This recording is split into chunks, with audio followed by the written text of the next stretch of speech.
साल 1990 और 1992 कार सेवा के लिए अयोध्या गए लक्ष्मी नगर निवासी संतोष पाल इस वक्त मेरे साथ हैं और उनसे बातचीत करेंगे। आज आपके चेहरे पर मैं आपकी मुस्कुराहट और चमक देख सकता हूं, लेकिन उस दौर को याद करते हुए आप आज क्या बताएंगे दर्शकों को? नहीं, उस समय आंदोलन का समय था और 1990 के अंदर उत्तर प्रदेश के मुख्यमंत्री ने कहा कि कोई परिंदा यहाँ पर नहीं मार सकता।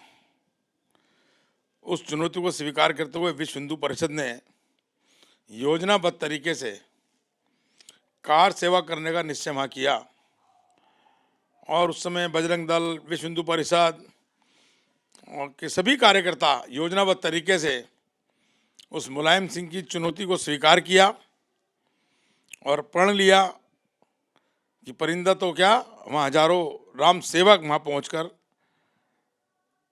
कार सेवा में भाग लेंगे। लेकिन कार सेवा में जाना इतना आसान नहीं रहा होगा। हाँ, मुश्किलें तो बहुत थी, क्योंकि उस समय जब ऐलान हुआ कि हम कार सेवा के लिए जाएंगे तो वहाँ का पुलिस प्रशासन हरकत में आ गया। वहाँ पर बसें बंद कर दी, रेलें बंद कर दी, तलाशियाँ शुरू कर दी। लेकिन संगठन की योजना थी और हमको जाना था, भगवान श्री राम का मंदिर वहाँ बनाना था और इस नाते मैं भी एक सिपाही के रूप में, कार्यकर्ता के रूप में वहाँ गया और टोली के साथ वहाँ पर मेरा दिल्ली से लखनऊ रेलगाड़ी द्वारा जाना हुआ।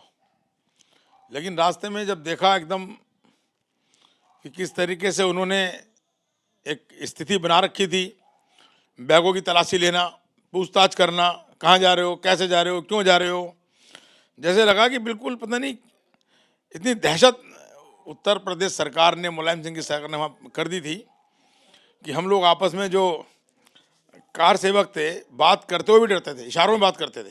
कैसे आप लोग बात करते थे, यानी इतनी सख्ती को कैसे आप लोगों ने चकमा दिया? भाई अभी कुछ बोलना मत, ऐसे आंखों से उस समय जो भी संभव होता था। ट्रेन में भीड़ भी होती थी तो इतना खुल के भी इशारे नहीं कर सकते थे, तो सब समझ जाते थे हम लोग। और फिर वहाँ जब स्टेशन पे उतरे रात को, गोमती एक्सप्रेस से हमारा जाना हुआ, तो पहले से हमें बता दिया गया था कि भाई जब रेलवे स्टेशन की सीढ़ियाँ होंगी तो वहाँ पर योजनाबद्ध तरीके से व्यक्ति वहाँ खड़ा होगा, उसका इस तरह का कोई निशान होगा, उसके पीछे चलना है। क्योंकि मैंने कहा ना, चुनौती थी, परिंदा पर नहीं मार सकता। उसकी चुनौती को हमने स्वीकार किया और उसको फेल करना था। यानी एक तरह से कह सकते हैं कि जो कार सेवक है वो कोड वर्ड में बात करते थे, इशारों में बात करते थे। इशारों में बात करते थे। फिर स्टेशन से बाहर निकल के वो जिस गणेश जी का जो टेम्पू आता था ना, चलता था वहाँ, जिस पे हाथ मारते उसमें कार्यकर्ता बैठते जाते थे। फिर उन्होंने 5, 10, 12 किलोमीटर जाके हमको उतार दिया। फिर खेतों में 2-3 घंटे चले, खेत से फिर मेन सड़क आई, फिर वहाँ से एक मिनी बस मिली, उस बस के अंदर बैठ के हम गए। वो मतलब एक वातावरण उन्होंने दहशत का जरूर बनाया था, पर हमारी योजना बद तरीके से वहाँ जब वहाँ पहुँचना था, हमारी योजना भी कोई कम नहीं थी। एक चर्चा आप अक्सर नहीं भूलते, जब वो जो सरयू वाली बात है कि आगे पीछे घेर करके फिर जो है लाठीचार्ज किया, वो वाकया क्या था? रात को जब हम 8 या 9 दिन खेतों में रहे, मनकापुर से चले अकबरपुर, दयालपुर, रेली होते हुए कहीं 2 दिन, कहीं 3 दिन गांव में ठहरते थे। खाना भी गांव वाले खिला दिया करते थे। तो चूंकि हमको उस दिन निश्चित दिन था 30 नवंबर वहाँ पहुँचना था, तो 29 तारीख को हम सब रात को तैयार थे और जिस खादर में हम ठहरते अंधेरे में हमको दिखाई, सब पूरा अंधेरा था चारों तरफ, लेकिन जो हमें लीड कर रहे थे तो उनके पीछे पीछे हम लोग चलते थे। रात को छोटी सी नदी आई, नदी भी हमने ऐसे ही पार करी, कपड़े पहने पहने।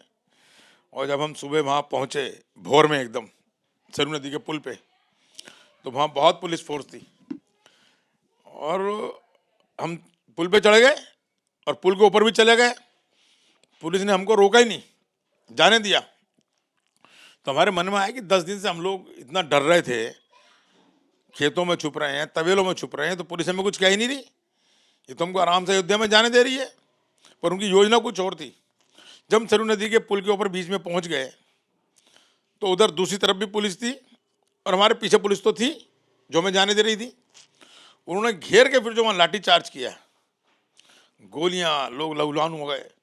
बहुत हमारे कार्यकर्ता कार सेवक सरयू नदी में कूद गए, बहुतों की जानें चली गई। सड़क पे खून देख के हमारी धर्म भी दहशत में आ गए। लोग डर के मारे, डरे मीन्स की कोई नहीं चाह रहा था मेरे गोली लगे, तो कोई बस के नीचे छिप रहा, तो बस से नीचे खींच खींच के मारा।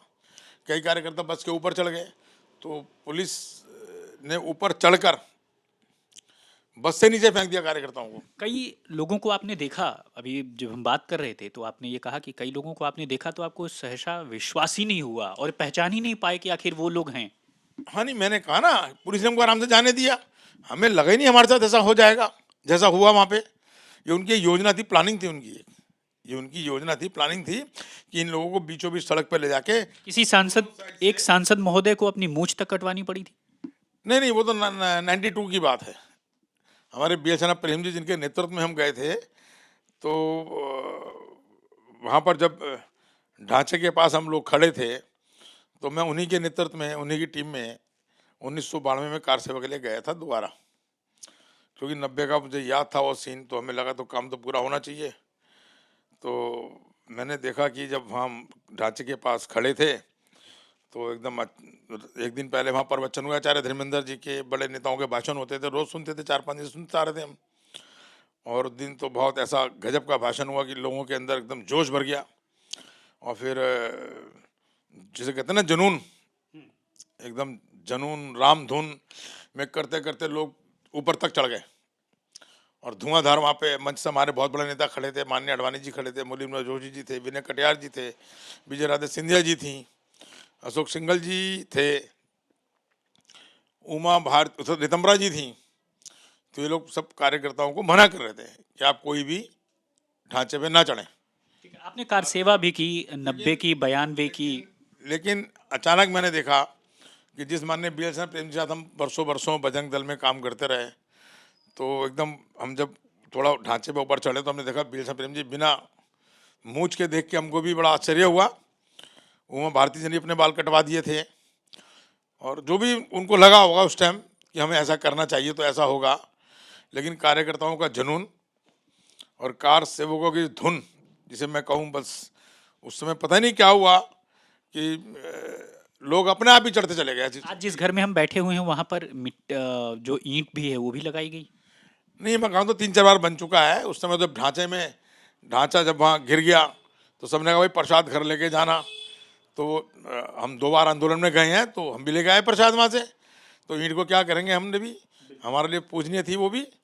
तो उसका तो मकान 3-4 बार बन चुका। तो बहुत शुक्रिया बातचीत करने के लिए। तो ये थे लक्ष्मी नगर निवासी संतोष पाल, जो साफ तौर पर कह रहे हैं कि किस तरह से उन्होंने 90-92 की कार सेवा में भाग लिया, और उसके बाद आपने देखा कि उन्होंने बताया कि किस तरह के कोड वर्ड्स का इस्तेमाल होता था, कैसे प्रशासन की सख्ती होती थी।